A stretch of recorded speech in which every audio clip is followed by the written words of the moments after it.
राम बिराजय जेखर तन मां, जग में ऊंचा दर्जा है। वादा करके लबरा होगिन, जीवन भर के कर्जा है। मान ले कहना ए दीवाना, हरि नाम दवा के गोली है। भवसागर ले पारु तिरे बर, यही साधु संत के बोली है। यही साधु संत के बोली है।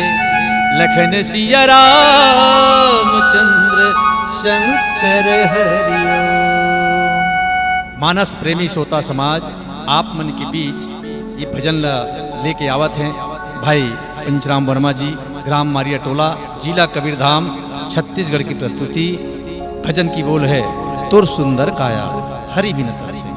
यह भजन का रिकॉर्डिंग दयालु स्टूडियो प्रभा टोला पोड़ी, जिला कबीरधाम, छत्तीसगढ़ में किया गया है और संगीतकार हैं श्रीमान संतोष परिहार जी।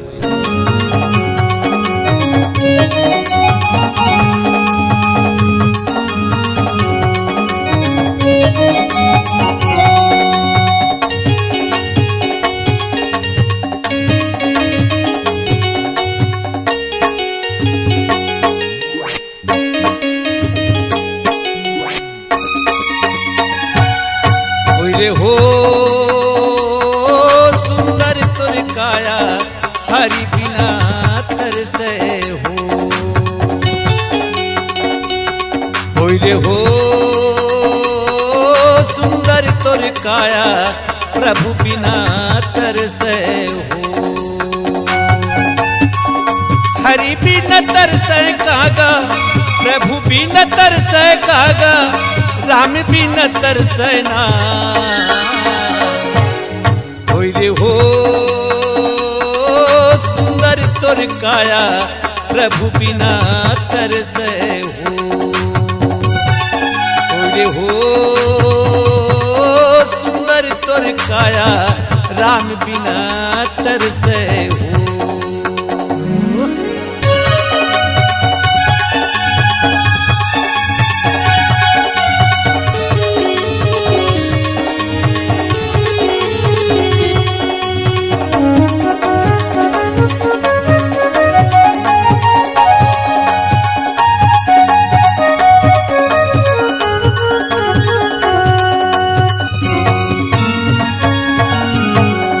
राम धर धनुष लखन धरि बाण,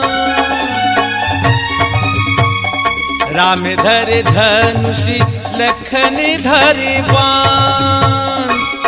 सीता माई के खोजन बर हो सीता माई के खोजन बर हो।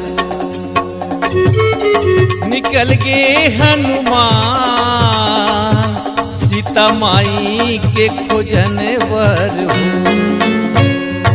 हो। रे हो सुंदर तुर काया हरि बिना तरसे हो।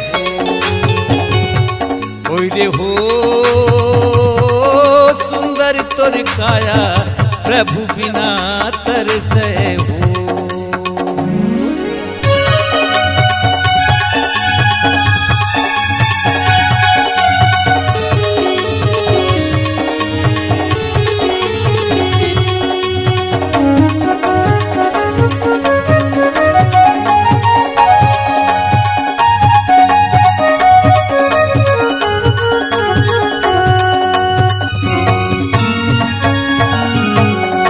एक पेड़ आमा 25 पेड़ जाम। एक पेड़ आमा 25 पेड़ जाम। मधुबन के चिड़ैया हो मधुबन के चिड़ैया मन हो। बोला थे राम राम मधुबनी के चिड़ैया मन हो। रे हो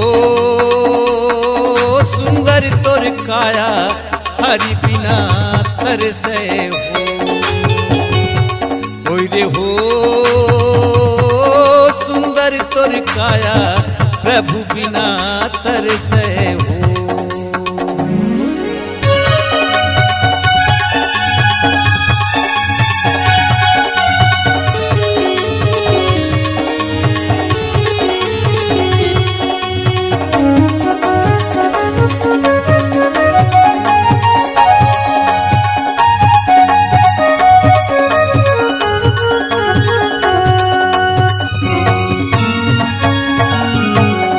मधुबन मगैया चरती हवना,